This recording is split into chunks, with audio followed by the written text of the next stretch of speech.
Bienvenidos un día más al Magazine de OVE, quien les habla aquí en Biosfera Televisión. Hoy jueves 9 de diciembre, se nos ha hecho una semana cortita con esto del puente. Comenzamos nuestro programa hablando con Gustavo Tejera, ya lo conocen ustedes, es ornitólogo, y esta mañana nos visita, bueno, para hacer un poco de balance sobre una campaña que yo creo que ha elaborado y se ha implicado muchísimo, Valora, Conserva y Disfruta.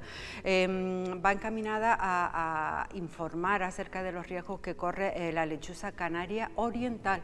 Bienvenido, Gustavo. Muchas gracias. Gracias por tu tiempo siempre. Bueno, la lechuza canaria oriental, yo tengo que reconocerte que no sabía que en Lanzarote o Fuerteventura tuviéramos esta especie que es solamente de nuestro entorno, ¿no? O sea, quiero decir, hay una lechuza que está en las islas occidentales, sí, pero esta es exclusiva de nuestra área. Así es, eso es la lechuza canaria oriental, o coruja, como denominamos aquí, es una subespecie endémica de Lanzarote, Fuerteventura y de los islotes también, Lobo y Archipiélago Chinijo. Y la verdad que somos muy afortunados en tener una rapaz nocturna de estas características. Encima, como bien comentamos, endémica, ¿no? Y por eso esa es la justificación básica de esta campaña, ¿no? Además de que va asociado a un descenso de las poblaciones de la especie. Bueno, además tengo que decir que es una rapaz preciosísima. Vamos a poner una imagen ahora en un ratito. A mí personalmente me parece súper llamativa. Ahí la estamos viendo, no me digas que no es, no sé, es impresionante. Es espectacular. Espectacular, me lo parece a mí también, súper bonita. Muy bien, entonces, nocturna, ¿qué riesgos corre para su mantenimiento? Porque creo que la cosa está complicada. Claro, vamos a ver, está enfocado ahora mismo en este proyecto, está enfocado de parte de la Viceconsejería de Medio Ambiente del Gobierno de Canarias. Se ha desarrollado un plan de conservación de la especie, llevado a cabo por Felipe Siberio y colaboradores, a raíz de unos informes que se han ido realizando durante la última década, 2011-2016, en el que se establecía que la población de Lanzarote había pasado de 175 parejas estimadas aproximadamente a finales de los 80 a las 57 actual. Por lo tanto, el descenso es bastante acentuado, por no decir dramático, ¿no? Entonces, es necesario desarrollar un plan de conservación en el cual se establece una serie de medidas. Esa serie de medidas en el que los lugares de nidificación de la especie se ven afectados sobre todo pues, para determinadas modalidades deportivas, como puede ser la escalada, el barranquismo, aparte de otras que luego si quieres desgranamos, pues es necesario informar. Pero no solo informar para el plan de conservación, que todavía no está aprobado, sino informar para luego intentar alegar o dar otro punto de vista en el que los colectivos que se sientan o que se vean afectados de alguna manera puedan pues, aportar ese punto de vista, ese conocimiento, esa forma de ver las cosas que de otra manera nosotros pues, a veces obviamos o desconocemos, ¿no? Muy bien, Valora, Conserva y Disfruta, estamos viendo aquí un cartel identificativo, es la campaña que de la que nos estás hablando. Estamos viendo de cerca justamente el logo, que no puedo dejar de mencionar, que porque es de otro lanzaroteño. Sí, es de, bueno, todo el trabajo se ha llevado... Rodríguez. Es de Fran Rodríguez, sí, señor. Todo el trabajo se ha desarrollado en Lanzarote, con gente de aquí, empresas de aquí, todo se ha impreso aquí, todo el trabajo se ha realizado aquí, básicamente también por el tema de aprovechar unos recursos, tenemos recursos humanos, técnicos, y evitar, pues, un impacto más en el sentido de emisiones de huella de carbono y demás, y potenciar los valores que tenemos, ¿no? Eso es ser consecuente con lo que uno dice. Efectivamente, con el mensaje que intentamos transmitir, ¿no? Valora, Conserva, Disfruta, pues alberga eso, valorar el entorno donde estamos llevando a cabo nuestra actividad y sin llevarla a cabo, lo que tenemos alrededor, conservarlo, que sería el segundo paso, y sobre todo disfrutarlo, pero disfrutar no solo el entorno, sino nuestra actividad dentro del entorno. Porque entiendo que ustedes no quieren para nada que la gente no disfrute ni del entorno, ni del ocio a través del deporte, pero siempre sabiendo lo que hay detrás. Efectivamente, es más, yo escalaba en los años mitad de 90, a partir de los 90 hasta el año 2000 y algo, escalaba, y ya me impactaba ver un poco pues determinadas vías que se preparaban o lo que sea, se arrancaba vegetación, se quedaban residuos, o sea, cosas que a mí me afectaban y de alguna manera no me gustaban para nada, ¿no? ahora he tenido la oportunidad de volver a contactar con personas, con amigos o con conocidos que practican, que siguen practicando la escalada, el barranquismo y el senderismo, por no siempre enfocarnos en la escalada. Sí. Y de lo que se trata precisamente de no demonizar la actividad en sí. Claro. Es necesaria, o sea, hoy en día cuando salimos al campo, lo primero que buscamos es sentirnos sanos, pero también ese contacto con el entorno, ¿no? Pero necesitamos tener unas determinadas características, una responsabilidad, una ética, un cuidado cuando vamos a realizar y saber que podemos estar afectando a determinadas especies, aunque nosotros no nos demos cuenta de ello. A mí me parece muy acertada la campaña, porque creo que estamos ya suficientemente concienciados, o así lo creo yo, en el tema de los desechos, de no dejar nada en el medio natural y tal, pero se nos olvida esta otra parte de cómo nuestra huella puede afectar a otros seres vivos. Sí, es curioso. Para este servicio se preparó una encuesta a nivel regional, perdón, en el que se preguntaba cuál era la valoración que tenían los encuestados de la biodiversidad en Canarias, y se valoraba del 1 al 10, ¿no? El 80,2% de los encuestados, estamos hablando de más de 700 respuestas en un mes, estimaron que teníamos uno de los mejores, una gran biodiversidad, valorada de 8 a 10, el 80%, o sea, hay una concienciación por parte de las personas que vamos al campo, que realizamos actividades, ¿no? Pero ahondando más todavía en esta encuesta, el 90%, el 99% consideraba necesario la conservación de estos espacios, de estas especies, y de ese porcentaje, otro 90% decía que participaría de forma directa o indirectamente en la conservación. O sea, por lo tanto, tenemos una biodiversidad y tenemos unos valores, pero casualidad, o por otro lado, que es la parte negativa, casi el 80% considera que no realiza ningún tipo de impacto en el medio. ¿Qué quiere decir esto? Que muchas veces pensamos de forma individual. Nosotros vamos al campo con nuestra zapatilla, con nuestra mochila, vamos a caminar, o vamos a escalar, o vamos a hacer bicicleta de montaña, pero no pensamos en el conjunto, en el global. Entonces, ahí es donde realmente creo que perdemos esa percepción de impacto, ¿no? Claro, pero yo creo que debe de ser por la falta de información. ¿O no? Tú dime tu opinión. Es que tocas todos los puntos clave, porque información hay. Lo que pasa que, es más, se preguntaba también en las encuestas cuántos años llevaban practicando esa actividad, y cerca del 60% lleva más de 10 años. Pero claro, esa falta o sea, gran parte de los encuestados desconocen qué número de espacios naturales protegidos tienen o dónde están. Entonces, esto es importante, ¿no? Falta información. Yo creo que no es que falte, sino lo que realmente se echa en falta es tener una percepción de educación ambiental en el que tenemos que cuestionarnos o hacernos determinadas preguntas antes de realizar cualquier actividad. O sea, lo que voy a hacer se puede hacer, donde lo voy a hacer se puede hacer, ¿cuánta gente podemos ir? Estas cuestiones son básicas, lo que pasa es que nadie nos ha enseñado, y ahora, después a lo largo de los años de practicar una actividad, de alguna manera adquirimos un derecho tácito de continuar con esto, y ya si vienen a restringir, regular o de alguna manera definir cómo se tiene que actuar a partir de ahora, nos crea un cierto rechazo, ¿no? Y es normal, es normal. Bueno, pero es imprescindible hacerlo. Dentro de esta campaña, ¿has tenido oportunidad de reunirte, de hablar, de dar charlas con colectivos tanto de empresas de ocio como deportistas, ¿no? Efectivamente, se han hecho charlas en Lanzarote, Fuerteventura, Gran Canaria y Tenerife, tanto técnicas con las administraciones o técnicos que trabajan en la administración, agentes de medio ambiente, etcétera, etcétera, en cada una de las islas. Y luego se ha hecho otras de puertas abiertas o charlas formativas, jornadas formativas, en las que estaban invitados el público en general.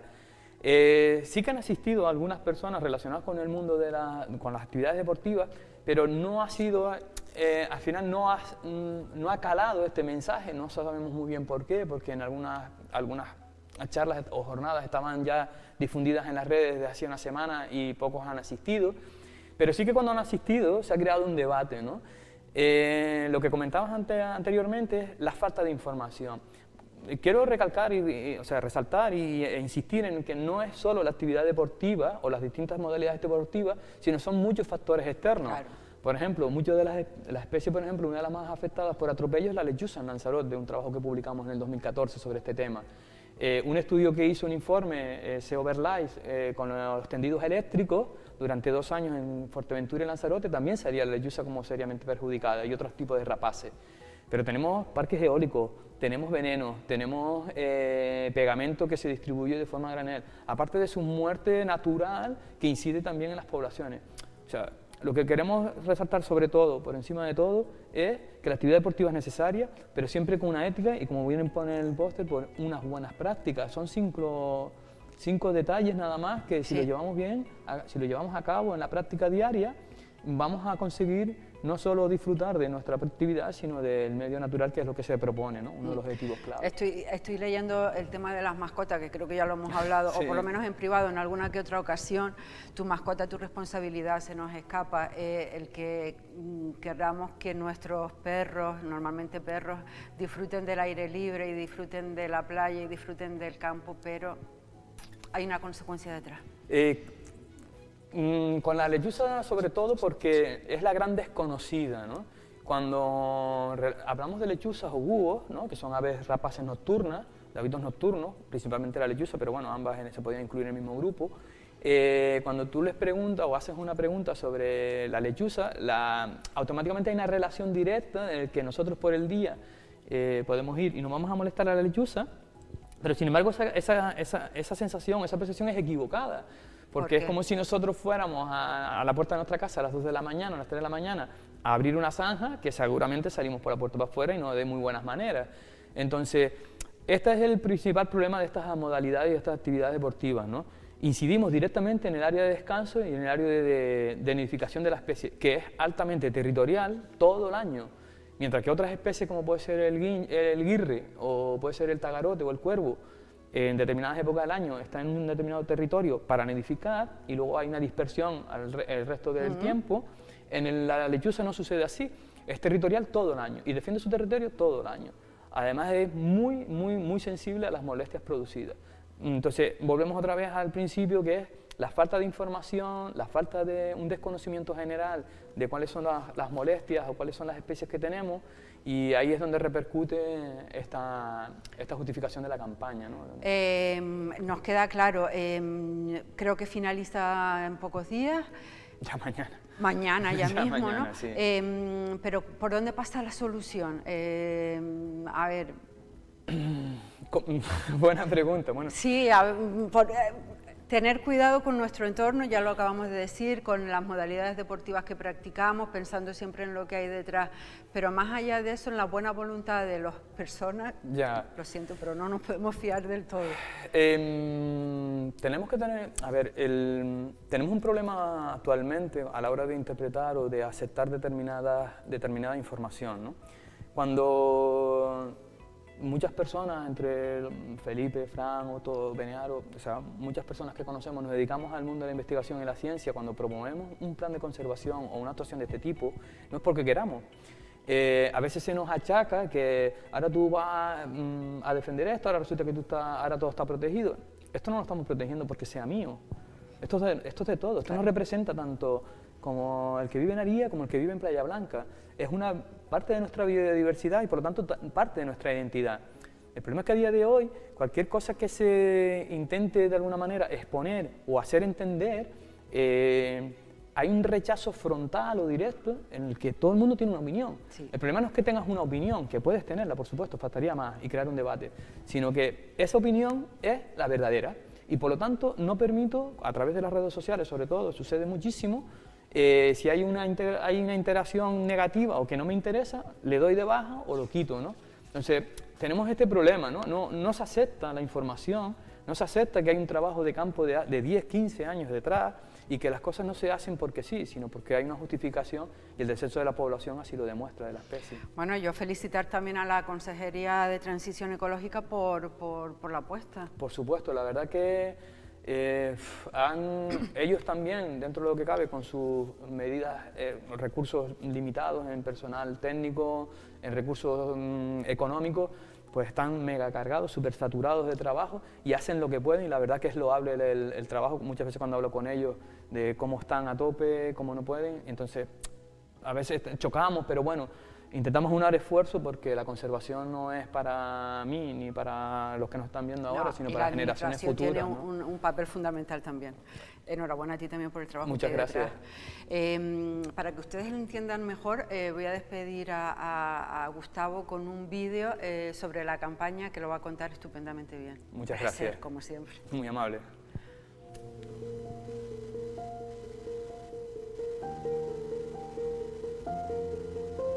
Canarias alberga un patrimonio natural exclusivo y frágil, con una gran parte protegida pero amenazada. La mayor afluencia de usuarios al medio natural está comprometiendo su conservación.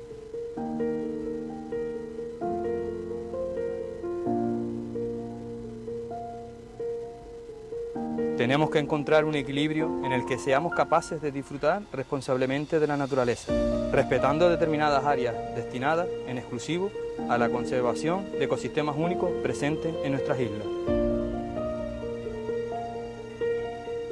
Es clave el desarrollo de la actividad física en sintonía con la naturaleza. Sin ella, no vamos a ningún lado.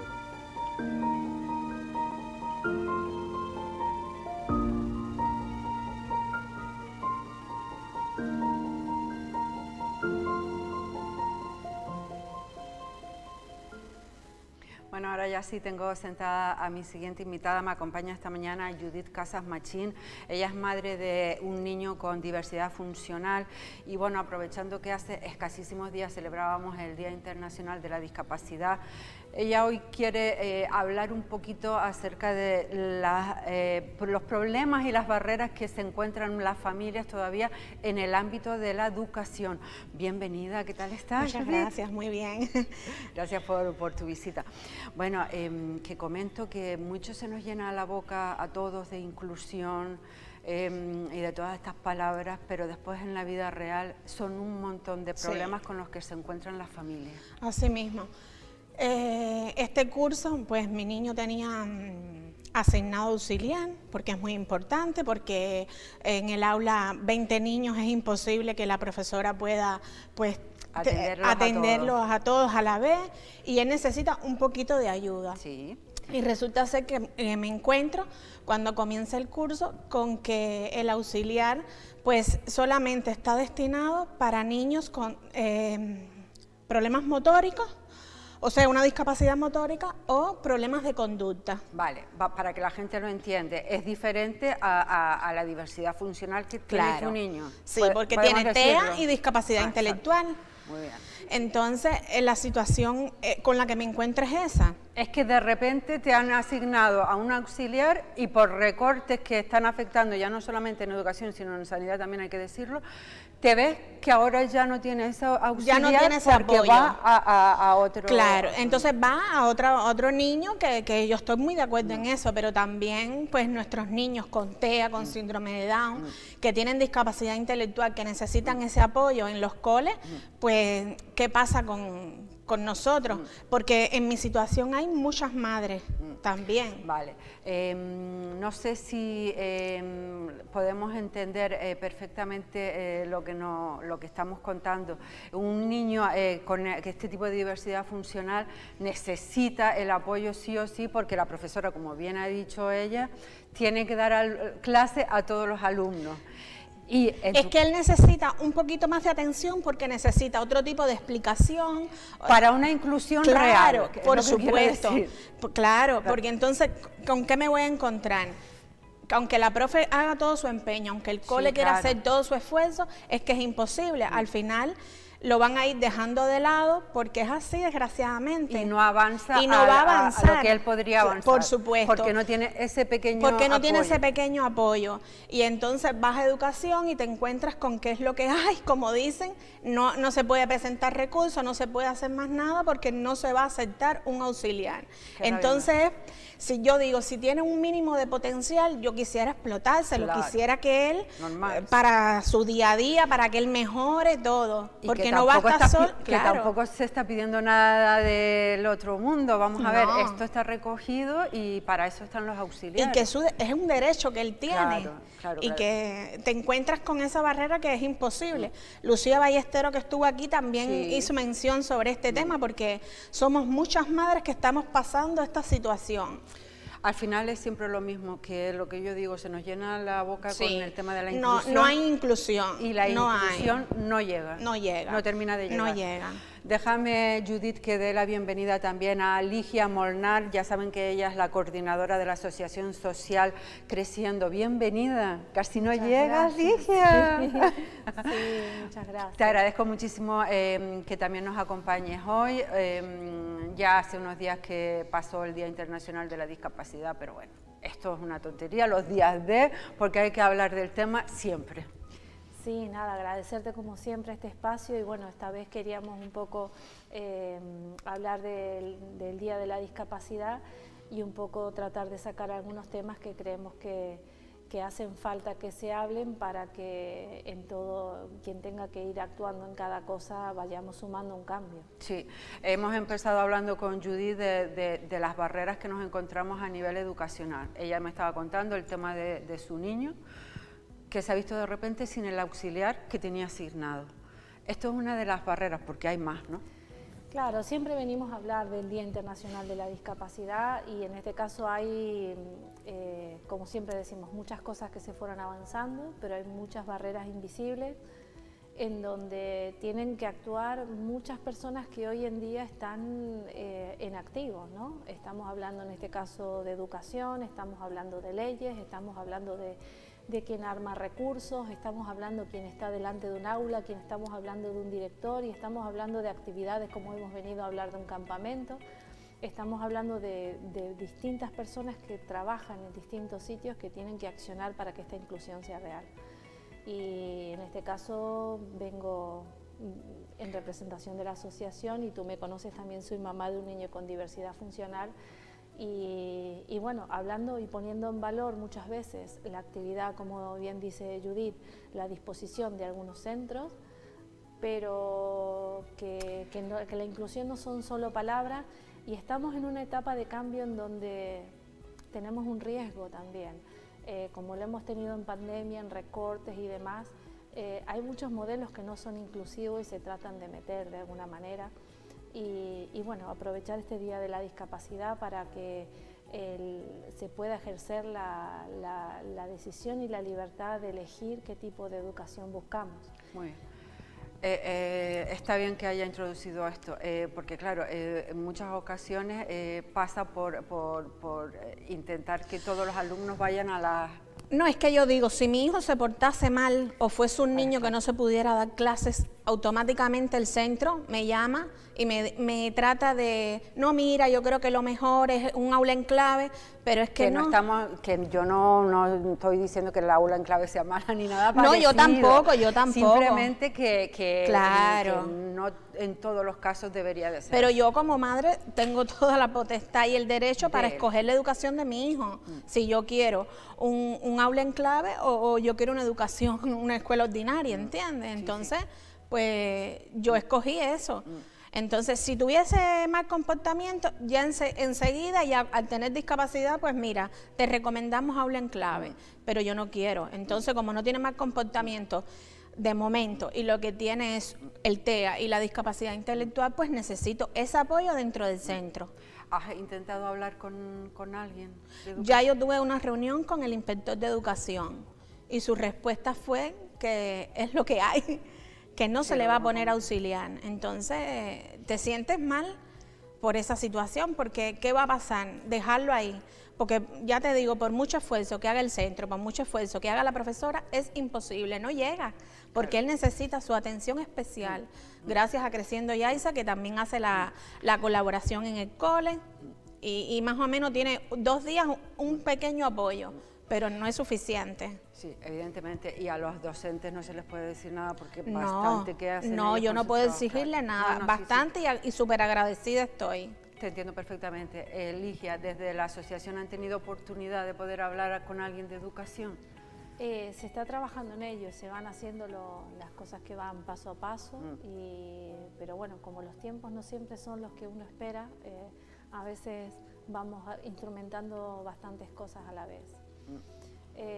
Mira, recién vengo de estar en un cole con Braulio hablando justo del Día de la Discapacidad y demás. no estamos hablando, tengo un poco ese chip, no estamos hablando desde mucho tiempo atrás que los niños y los jóvenes, Braulio fue el primer niño con síndrome de Down en un colegio ordinario.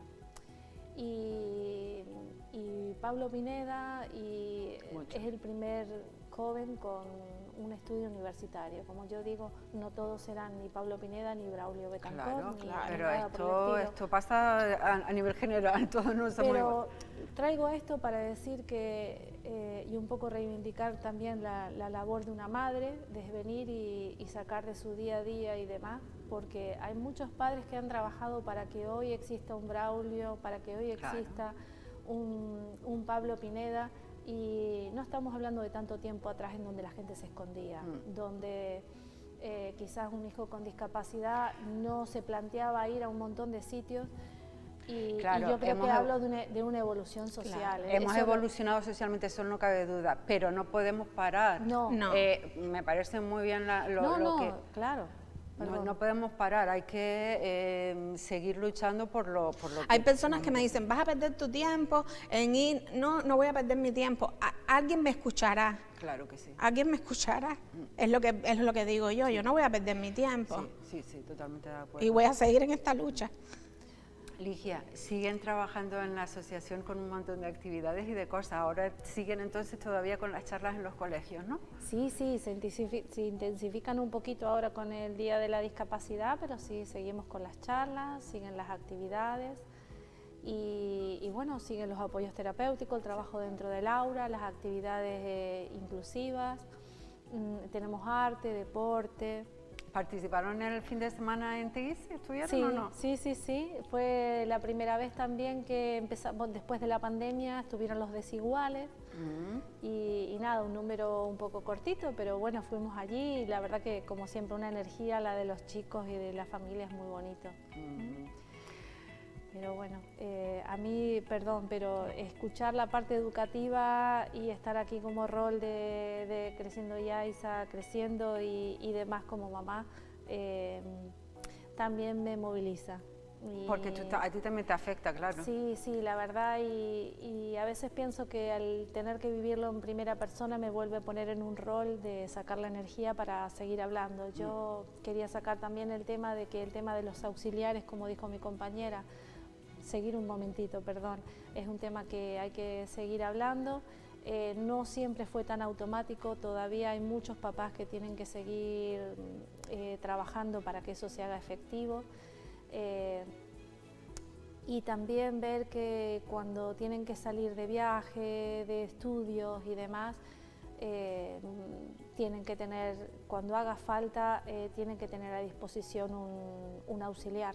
¿Viajes o algún...? Bueno, ahora con la pandemia creo que está todo un poco más parado, pero incluso... El viaje de fin de curso. Pero ahora vienen otra vez los viajes de fin de curso y en realidad no se le puede decir indirectamente a una persona que va a un colegio, tú no puedes, tienes que ir con tus padres, porque no es el trabajo el mensaje que se le está dando a la propia persona con discapacidad. Ya no hablamos de eso.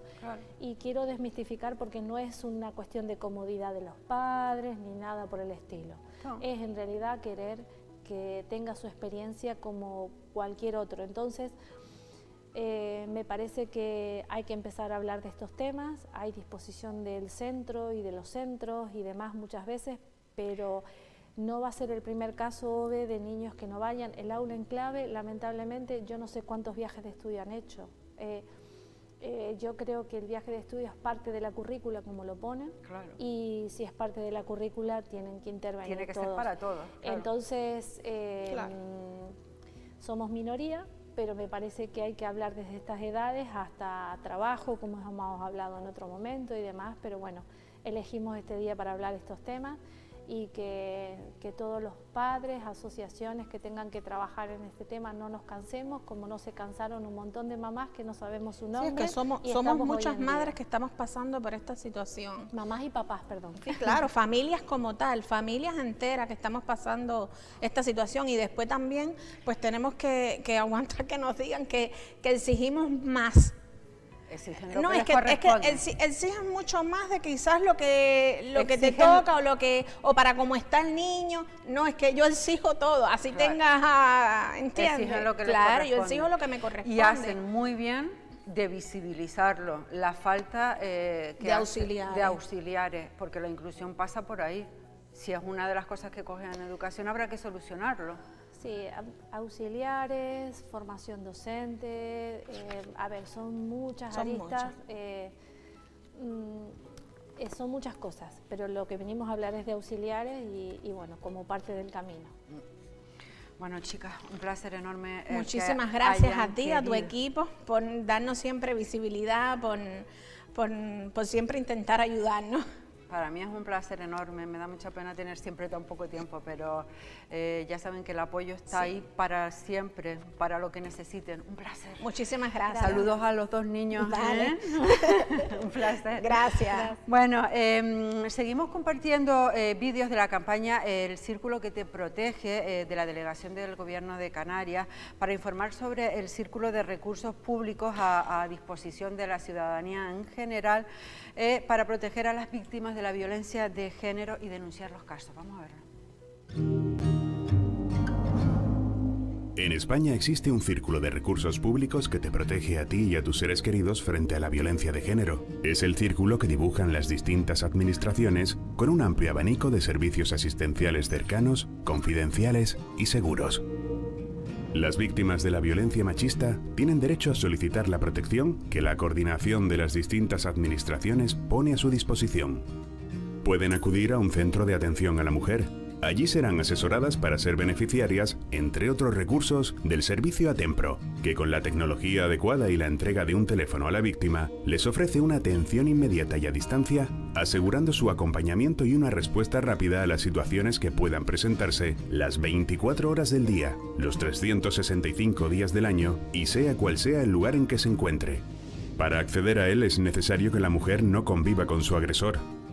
Atempro permite a la policía la localización de la víctima por GPS en caso de emergencia. Contáctanos. Hay un círculo de recursos públicos que nos protege.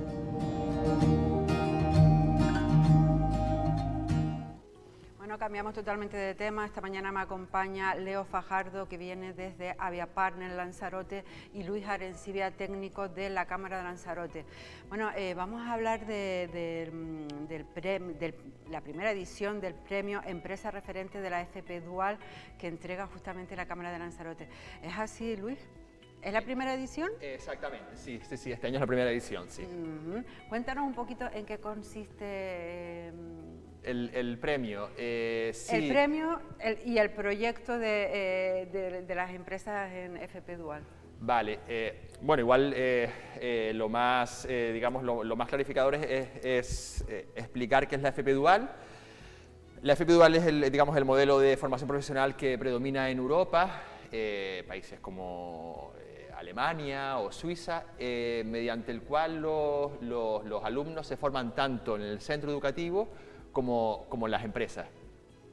Por ejemplo, en Alemania es un modelo que lleva pues muchas décadas. Entonces, esto es importante un poco por motivos, digamos, España está cambiando a este nuevo modelo y esta transición es muy importante porque tenemos un problema muy importante de paro juvenil, de productividad y con todo lo que eso implica. Realmente este modelo de estudios debería de ser lo normal, porque uno siempre siente, bueno, por lo menos en mi caso y la gente que conozco, que cuando empiezas a trabajar realmente vas aprendiéndolo en el transcurso del tiempo, con la experiencia. Exacto, sí. De hecho, en todos los estudios y los análisis que se llevan a cabo, y en nuestros países hay muchos estudios al respecto, porque es que somos el peor país en la Unión Europea en cuestión de paro juvenil. Todos inciden en lo mismo, es necesario que se generalice la FP Dual. Bueno, Leo Fajardo, bienvenido. ¿Qué papel ha jugado justamente en esta formación profesional dual la empresa que representa Leo? Bueno, como... Leo, bueno, perdón. Me da lo mismo, Leo. Sí, perdón. Nada, nosotros provenimos del sector aéreo, del holding, ¿Sí? y venimos de un sector que demanda una formación continua durante todo el proceso productivo, con caducidades, con plazos y demás, entonces se adapta perfectamente a la formación dual. Es decir, tenemos un equipo y una estructura de formación continua creada, y Lanzarote cuenta afortunadamente con un centro integrado de formación profesional, que es una ventaja que tiene la isla, y hemos acudido desde hace 3 años, 4 años directamente a ellos para iniciar este proceso de formación dual. Ah, maravilla. ¿Y qué estudiantes son los que se pueden beneficiar de, por ejemplo, estar después en Nosotros llevamos trabajando con el ciclo de guías 4 años. Sí, muy bien. 4 años.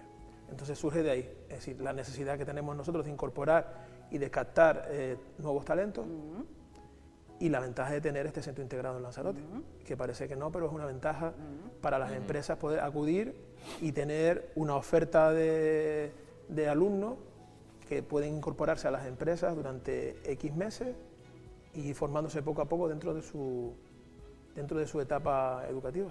Y entiendo que igual alguno se queda después, ¿o no? En el caso nuestro, prácticamente el 80% de los alumnos, que han sido 26, han estado trabajando con nosotros. Es decir, empiezan con nosotros, van conociendo los puestos de trabajo, y lo que es lo más importante desde nuestro punto de vista, nosotros vamos como empresa estudiando a qué departamentos diferentes podemos incorporarlos durante el proceso formativo, que es algo que no se puede hacer durante una contratación convencional. Claro. Yo no sé, Luis, si en Lanzarote, en esto de la implantación de la formación dual, lo estaba diciendo Leo, pionera, ¿cuántos centros en Canarias? El número de centros en Canarias no lo sé, son varios, pero la verdad es que la isla está bastante adelantada, es puntera en este tema. Comenta Leo la suerte que tenemos de tener el Centro Integrado de Formación Profesional Son Samas con su equipo de profesorado, y en concreto en el centro ahora mismo hay en dual 5 ciclos, y esperemos que vayan aumentando su número, y de todas maneras está previsto que con el cambio de ley sean ya todos.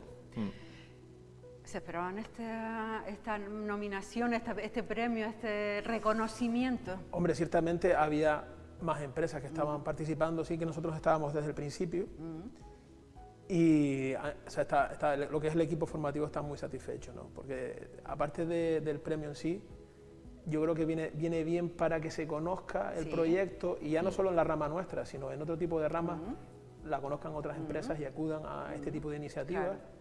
Que es una ventaja este tipo de formación. ¿Y cómo se les ocurre desde la Cámara decir, vamos a hacerle una distinción a las empresas que apuestan por esto? Se trata nosotros llevamos ya, creo que son 4 años, haciendo iniciativas de promoción de la dual, y es una iniciativa más en este sentido. Se trata, digamos, la implantación de la dual no deja de ser, y hay que decirlo claramente, un esfuerzo por parte de la empresa, ¿no? Tiene que dedicar tiempo y recursos a la formación de los aprendices, esfuerzo que luego le vendrá, digamos, en forma de trabajadores formados, en forma de unos beneficios en el futuro. Y bueno, queríamos reconocer a los punteros, cada año una empresa, primero porque ellos, digamos, valoren el esfuerzo que están haciendo, y también un poco para crear efecto imitación en otras empresas. Leo, ¿y los alumnos que les llegan a ustedes están suficientemente preparados? ¿La educación la ven fuerte? La formación nuestra de por sí es muy dura en el sector. Nosotros no, el problema que tenemos en el sector nuestro es que no basta con que el centro forme. Nosotros tenemos que acreditar, verificar que la formación y certificarla, y somos auditados por compañías aéreas, por organismos reguladores. El sector aéreo es muy complicado. Entonces realmente el coste nosotros lo tenemos sí o sí. Esa formación la tenemos que dar, tanto a personas, candidatos de la dual o bolsas de empleo. Y como decía, el retorno es inmediato. El retorno es inmediato porque estos alumnos que hemos captado, muchos de ellos ni siquiera continúan con nosotros, reciben ofertas de otras empresas. Formamos parte de un proceso, ¿vale? Y también esa es la parte gratificante de todo. Sin duda. Por cierto, el sector ahora está otra vez hacia arriba, ¿no? Bueno, estábamos hacia arriba hasta hace una semana. Ahora las noticias son un poco más complicadas. Por el tema del repunte. Sí. Vamos a ver qué pasa. Tengo que nombrar también lo de la piecita escultórica que está hecha por un artista lanzaroteño. Sí, era uno de los, digamos... No se dejan nada en el tintero. No, hombre, queríamos que, digamos, una de las formas Ahí estamos viéndola. De dar significancia, digamos, de remarcar el premio, pues bueno, que tuviese cierto, digamos, cierto valor la escultura. Y las esculturas de Jorge Isaac, un escultor local, y bueno, pues nos pareció buena idea. Bueno, el papel de la Cámara en este caso es asesorar a las empresas para que se acojan al programa, ¿no? Sí, hay que tener claro, digamos, que la dual es un cambio que es nuestro país, estratégico para nuestro país, y implica esfuerzo por parte de todas las partes, de las empresas, como hemos dicho, de los profesores, que se tienen que adaptar también, y de los alumnos, porque tienen que asumir mayores responsabilidades. Y entonces, digamos, la Cámara asume un papel de apoyo y de formación para las empresas. Hacemos jornadas formativas, los asesoramos, los visitamos para informarles, les resolvemos dudas burocráticas del tipo que sea. Y bueno, entre otras iniciativas, pues ha surgido este premio, ¿no? para premiar a los mejores, ¿no? En este caso, Avia Partner. Leo, ¿y a ustedes cómo les llegó hace 4 años que nos dijiste esta posibilidad? A ver, hace 4 años teníamos una situación muy diferente a la actual. Es decir, había escasez de mano de obra, sí, y teníamos necesidad de conseguir candidatos. Entonces, nosotros acudimos al Centro Integrado de Formación Profesional. O sea, que directamente... Fuimos nosotros los que acudimos a ellos. Entonces, ahí conocimos a Eduardo, a Elsa, y ahora está Cira, y han sido el apoyo nuestro durante todo este proceso. Entonces, ellos son los que, aparte de los contactos que hemos tenido con la Cámara, se ha iniciado de esa manera el proceso formativo, por una necesidad que tiene el sector. Sí, no, hay que tener en cuenta que esto parece un detalle que lo leí esta mañana. Un reciente estudio dice que un 40% de las empresas no encuentran los jóvenes adecuados a sus perfiles profesionales. El perfil adecuado. Hay un problema, ¿no? Que pensamos que digamos que no hay oferta de trabajo, pero muchas veces digamos no hay oferta de mano de obra. Entonces, esta colaboración entre el centro educativo y la empresa es fundamental para esos chicos y chicas. Es una contraindicación de todas maneras, el que haya tanto paro y que después hayan empresas que digan que no encuentran el perfil adecuado. Es el drama. Nosotros en la Cámara recibimos demandas bueno, no sé si todas las semanas, pero muy frecuentemente,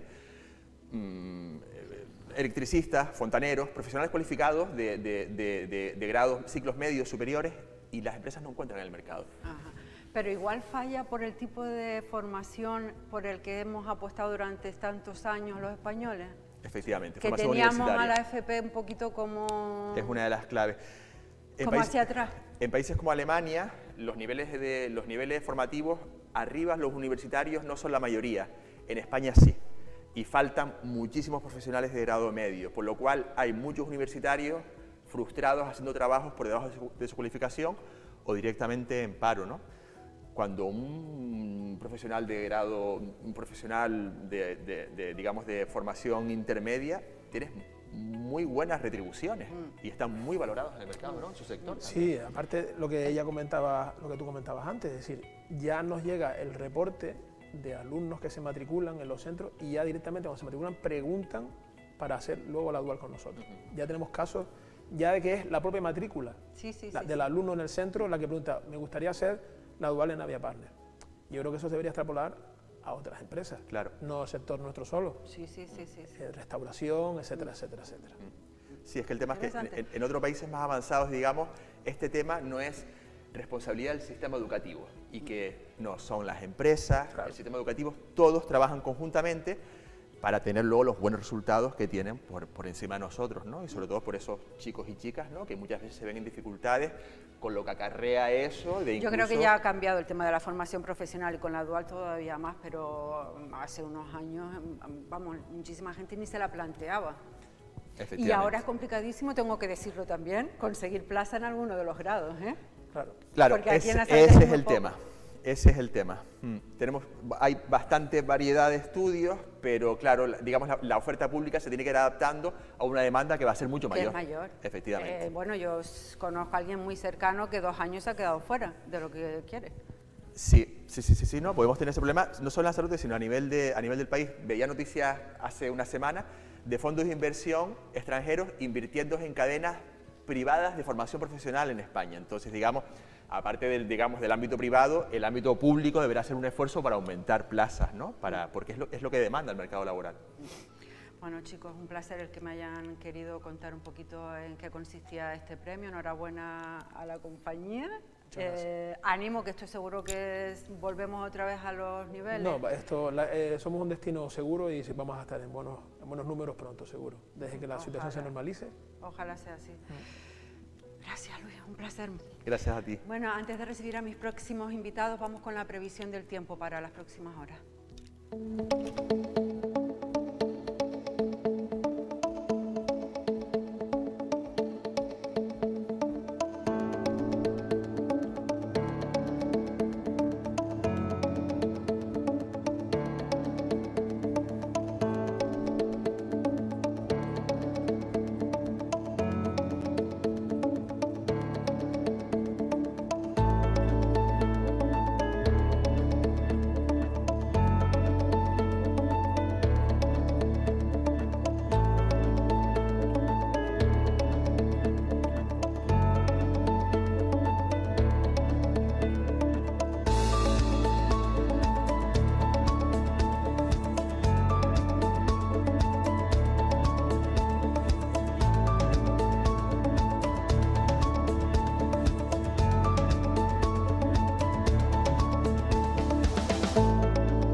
Hasta aquí nuestro programa de hoy. Me despido ya de la semana. Volvemos el lunes y lo hago con unas imágenes de los belenes de Arrecife y Tinajo. Hacemos copio en nuestro zurrón.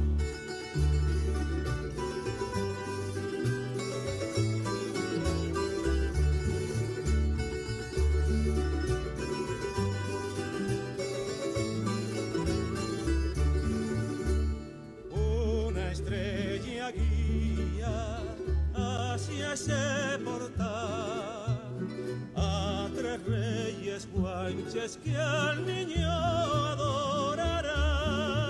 Ha nacido un niño, vamos a Belén, todos los canarios a besar sus pies.